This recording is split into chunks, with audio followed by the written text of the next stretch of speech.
Miyamoto Musashi se dresse comme une figure légendaire, reconnu comme le plus grand épéiste de l'histoire du Japon et invaincu dans plus de 60 duels. Sa survie à la bataille de Sekigahara l'a conduit à une vie de ronin. Musashi n'était pas seulement un maître d'armes, il était aussi un philosophe, un artiste et un bouddhiste érudit. Avant de mourir, il a légué au monde 21 principes appelés Dokodo, des directives intemporelles qui continuent d'inspirer la vie moderne. Ces principes soulignent fondamentalement l'importance de la concentration, un engagement profond et concentré dans des activités ou des intérêts. Concentration était un élément pivot dans la philosophie de Musashi du chemin, incarnant un style de vie de pratique constante. Ces enseignements mettent en lumière l'importance de la retenue, du sacrifice, de la discipline et de la résistance au plaisir, tout cela cultivé pour améliorer la capacité de quelqu'un à maintenir la concentration. Pendant ces périodes d'isolement de la société, Musashi s'est consacré à perfectionner ses compétences et à rechercher l'illumination à travers le chemin de l'épée. Cette série se penche sur le Dokodo de Musashi, ayant couvert dans le premier segment les 7 principes initiaux. La présente livraison se concentre sur la vie d'une profonde concentration, guidée par les 7 principes suivants.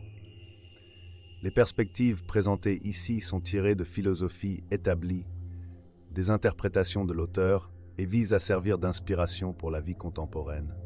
Ne vous laissez jamais attrister par une séparation. La séparation se produit sous diverses formes, temporaire en raison de voyages ou de déménagements, ou permanente à travers la mort, ainsi que des objets tels que des biens personnels ou de l'argent. Souvent, être séparé de ce que nous chérissons conduit à la souffrance en raison de notre attachement et du sentiment de perte, qui provient de la croyance que ces choses sont des parties intégrantes de nous. Dans le bouddhisme, cette notion de possession est vue comme une illusion. Les bouddhistes croient que la vraie propriété s'étend seulement à nos facultés mentales.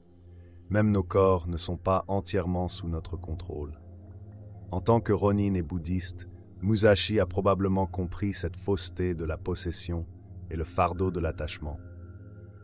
Son chemin, marqué par la solitude et la pratique, exigeait une indifférence envers les séparations, puisque la vie les implique inévitablement. L'attachement ne pourrait qu'apporter une douleur continue pour un ronin qui est constamment en mouvement.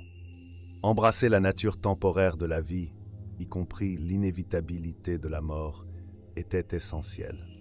Dans son livre des 5 anneaux, Musashi affirme que le chemin d'un guerrier implique l'acceptation résolue de la mort, englobant non seulement la mort des ennemis, mais aussi celle des compagnons, de ceux qu'il n'a pas pu sauver, et le risque constant pour sa propre vie. La conscience aiguë de Musashi sur l'inévitabilité de la mort lui a appris à accepter l'impermanence de la vie, facilitant la difficulté de l'affronter. Le ressentiment et la plainte ne sont pas appropriés, ni pour soi-même, ni pour les autres.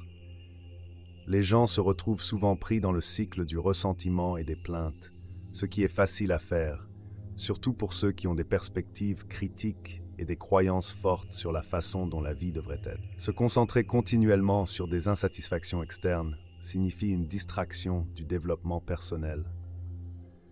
Pour quelqu'un engagé dans l'amélioration constante de soi, s'attarder sur le ressentiment et les plaintes concernant le monde ou soi-même est contre-productif. Le monde, avec sa nature indomptable et les gens agissant contre nos valeurs et notre éthique, est au-delà de notre capacité de changement. Les gens afficheront toutes sortes de comportements, de la grossièreté à l'ingratitude, et la vie elle-même n'est pas juste, avec des inégalités en talent, apparence et santé. Essayer de changer ces disparités inhérentes, bien que ce soit une quête noble, est presque impossible, car la nature montre constamment de la résistance. D'un point de vue bouddhiste, les efforts excessifs pour modifier le monde sont vains. Notre attention devrait se porter à l'intérieur, sur l'autodéveloppement et l'acceptation. Il est conseillé de résister au ressentiment envers l'état actuel des choses. Il est plus sage de se concentrer sur nos propres vies en s'efforçant de vivre du mieux que nous pouvons, tout en acceptant les autres tels qu'ils sont. Cela s'aligne avec le conseil du philosophe stoïcien Marc Aurèle d'être tolérant avec les autres et strict avec soi-même. 10. Ne vous laissez pas guider par le sentiment de luxure ou d'amour. Ce principe conseille contre le fait de se laisser emporter par des sentiments de luxure ou d'amour. Dans une discussion précédente, j'ai examiné différents types d'amour, y compris l'agapé désintéressé et l'éros plus égoïste, comme les anciens Grecs les avaient classifiés. L'avertissement de Musashi se réfère probablement à Eros, un type d'amour motivé par des désirs luxurieux, également mentionné dans le bouddhisme comme amour romantique. Dans la culture contemporaine, l'amour romantique est souvent exalté comme une quête suprême. Cependant, Musashi, en tant qu'épéiste et bouddhiste, désapprouvait probablement cette vénération de l'amour romantique. Être guidé par la luxure et l'amour peut distraire et entraver le progrès, un concept bien compris dans les enseignements bouddhistes. Au lieu d'être aveuglément guidé par des sentiments romantiques, il est plus sage de retenir la pensée rationnelle et de rester concentré sur notre chemin.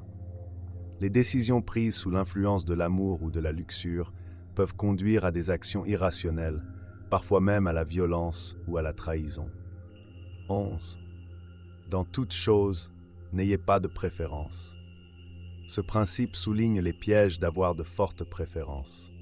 Les préférences créent des dépendances vis-à-vis des conditions extérieures, menant au bonheur lorsque les désirs sont satisfaits et à la déception dans le cas contraire. Comme nous avons peu de contrôle sur les circonstances extérieures, les préférences accordent un pouvoir indu à ces circonstances sur nos émotions.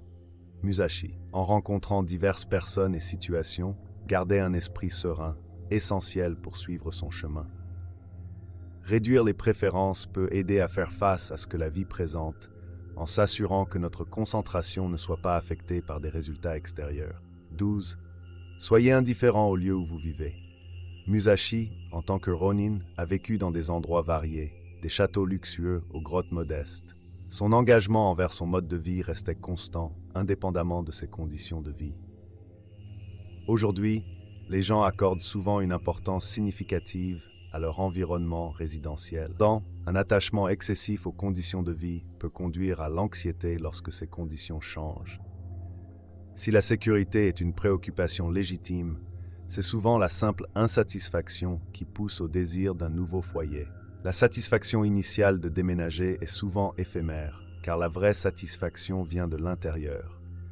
Être content de notre situation de vie, aussi simple soit-elle, nous libère de soucis inutiles et aide à maintenir notre concentration sur nos objectifs. 13. Ne poursuivez pas le goût de la bonne nourriture. Musashi conseille contre la quête des plaisirs culinaires. Beaucoup se livrent aux joies de manger, mais il y a des inconvénients à cette indulgence. Des philosophes stoïciens, comme Zénon de Citium, mettaient également en garde contre les repas extravagants, prônant la simplicité dans l'alimentation. S'habituer à des dîners luxueux peut diminuer l'appréciation pour des repas plus simples. L'indulgence excessive dans la nourriture conduit souvent à une quête continue d'expériences culinaires plus extravagantes et stimulantes. Les habitudes de suralimentation peuvent facilement mener à la gloutonnerie, qui est associée à divers problèmes de santé. Contrairement à la croyance populaire, un glouton pourrait ne pas apprécier véritablement la nourriture. Souvent, ceux qui mangent et boivent excessivement ne pratiquent pas une alimentation consciente et ne savourent pas la nourriture qu'ils ont devant eux. Au lieu de cela, leur manière de manger est compulsive, une échappatoire temporaire au malaise des envies. Une alternative plus saine est de pratiquer l'alimentation consciente, en consommant des aliments en quantité modérée et en résistant à la tentation de céder aux envies. Cette approche réduit l'attachement au goût et diminue la probabilité de suralimentation. En fin de compte, le but principal de manger est de nourrir nos corps, en fournissant le carburant nécessaire pour vivre et prospérer. Ne vous accrochez pas à des possessions dont vous n'avez plus besoin. Le style de vie de Musashi en tant que Ronin embrassait probablement les principes du minimalisme. Sa vie nomade, marquée par des voyages constants et un engagement à perfectionner son art de l'escrime, signifiait que les possessions auraient été plus un fardeau qu'une aide. Outre ses épées, seuls les essentiels étaient nécessaires à sa survie et à sa pratique. Beaucoup de gens accumulent des possessions, croyant à tort que plus de biens matériels équivalent à plus de bonheur. Cette quête peut offrir une satisfaction temporaire, mais conduit souvent à un désir incessant de plus. Plus nous possédons, plus le fardeau que nous portons est lourd, nous devenant éventuellement esclaves de nos possessions. Cet attachement et la recherche inlassable de biens matériels engendrent de l'anxiété. La peur de perdre ce que nous avons et la peur de ne pas acquérir ce que nous désirons. Cependant, lorsqu'on trouve plus de satisfaction et de contentement dans la simplicité, comme l'enseigne le bouddhisme, la quête de possession matérielle semble moins attirante. L'objectif ultime est de traverser la vie avec légèreté, tel un ronin, en se concentrant sur ce qui compte vraiment. Merci de regarder et veuillez soutenir notre chaîne en cliquant sur j'aime ou en laissant un commentaire.